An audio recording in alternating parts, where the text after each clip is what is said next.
100 రోజులు కాలే 100 రోజుల్లో ఆడబిడ్డలకు ఆర్టీసీలో బస్సు ఉచితంగా ఇచ్చినాం. 35 కోట్ల మంది ఆడబిడ్డలు ఇవాళ బస్సులలో ఉచితంగా ప్రయాణం చేస్తారు. 100 రోజులు కాలేదు, ఆరోగ్యశ్రీ పథకం ద్వారా 10 లక్షల రూపాయలు ఉచితంగా మహిళల ఇవాళ అన్ని కుటుంబాలకు ఆరోగ్యాన్ని అందించినాం. ఇదే కాదు, మాట ఇచ్చినాం, కట్టెలపై నుంచి విముక్తి కలిగిస్తాం, మీ కన్నీళ్లు దూడిస్తాం, మిమ్మల్ని ఆదుకుంటామని ఆడబిడ్డలకు మాట ఇచ్చి నరేంద్ర మోడీ 1200 రూపాయలు సిలిండర్ చేస్తే ఇవాళ ఆడబిడ్డలకు 500 రూపాయలకే సిలిండర్ ఇచ్చి ఈ ప్రభుత్వం ఆడబిడ్డల ప్రభుత్వం, ఈ ప్రభుత్వం ఆడబిడ్డల్ని ఆదుకుంటామని చెప్పినాం.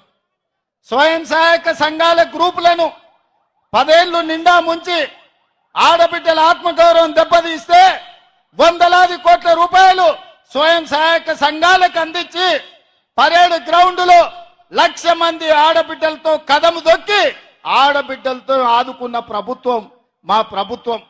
ఈ ప్రాంతం అభివృద్ధి జరగాలి అనంటే ఈ జిల్లాలో ఉన్న 2 పార్లమెంట్లు గెలిపించి నాకు ఇవ్వండి.